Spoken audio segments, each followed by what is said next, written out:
ప్రముఖ బాలీవుడ్ బ్యూటీ దీపికా పదుకొనెకు బాలీవుడ్లో ఉన్న పాపులారిటీ గురించి పరిచయం ప్రత్యేకంగా అవసరం లేదు.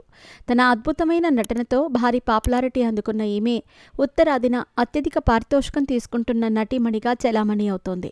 ఆ క్రేజ్తోనే గతేడాది ప్రముఖ డైరెక్టర్ నాగ్ అశ్విన్ దర్శకత్వంలో ప్రభాస్ హీరోగా వచ్చిన కల్కి 2898 AD అనే సినిమా ద్వారా తెలుగు తెరకు పరిచయమైంది దీపిక. ఈ సినిమాలో తన అద్భుతమైన నటనతో అందరినీ ఆశ్చర్యపరిచింది. ఈ సినిమా తర్వాత మళ్లీ తెలుగులో ప్రముఖ సంచలన డైరెక్టర్ సందీప్ రెడ్డి వంగ దర్శకత్వంలో వస్తున్న స్పిరిట్ మూవీలో కూడా అవకాశం లభించింది. ఇందులో కూడా ప్రభాస్ హీరో కావటం గమనార్హం.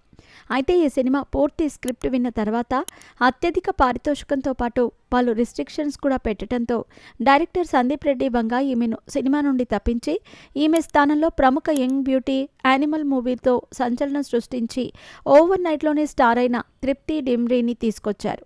నిజానికి దీపికా పదుకొనెను ఈ సినిమా నుండి తీసేసినప్పుడు ఆమె PR టీం స్త్రీ సింపతి తెరపైకి తీసుకొచ్చింది.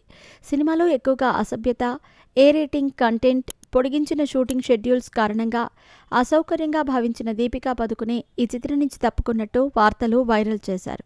ఇక దీంతో స్త్రీ సింపతి పెరిగిపోతున్న నేపథ్యంలో అసలు విషయాన్ని బయటపెడుతూ దీపికాకు స్ట్రాంగ్ కౌంటర్ ఇచ్చారు సందీప్ రెడ్డి వంగ. అంతేకాదు ఆమె డర్టీ PR గేమ్స్ ఆడుతోందని, సినిమా నుంచి తప్పుకున్న తర్వాత తన సినిమాను అణగదొక్కటానికి ప్రయత్నం చేస్తోంది అంటూ ఆరోపించారు. తాజాగా తన ఎక్స్ ఖాతా ద్వారా ఆయన పెట్టిన పోస్ట్ ఇప్పుడు సంచలనంగా మారింది. సందీప్ రెడ్డి వంగ తన ఎక్స్ ఖాతా ద్వారా, నేను ఎవరైనా ఒక నటుడికి కథ చెప్పేటప్పుడు వారిపై 100% నమ్మకం ఉంచి కథ చెబుతాను. అయితే మన మధ్య బయటకు చెప్పని NDA నాన్ డిస్క్లోజర్ అగ్రిమెంట్ ఉంది. కానీ మీరు అలా చేయటం వల్ల మీ వ్యక్తిత్వం బహిర్గతం అవుతోంది. చిన్న పాత్ర అని భావించి మీరు సినిమా నుండి తప్పుకున్నారా? మీ స్త్రీ వివాదం దీనినే సూచిస్తుందా? ఒక చిత్ర నిర్మాతగా నా కళ వెనుక సంవత్సరాల తరబడి కష్టం ఉంది. నాకు చిత్ర నిర్మాణమే ప్రతిదీ. మీరు ఆ నమ్మకాన్ని కోల్పోయారు. ఇంకెప్పటికీ పొందలేరు కూడా.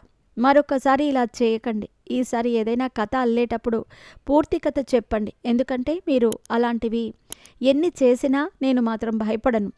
డర్టీ PR గేమ్స్ ఇలాంటివి నాకు భలే సరదానిస్తాయి అంటూ చాలా వ్యంగ్యంగా సందీప్ కామెంట్స్ చేశారు. మొత్తానికైతే ఇక్కడ సందీప్ పరోక్షంగా దీపికా పదుకొనె లక్ష్యంగా చేసుకొని ఇలాంటి కామెంట్లు చేసినట్టు స్పష్టమవుతోంది. మరి దీనిపై దీపిక ఏ విధంగా స్పందిస్తుందో చూడాలి.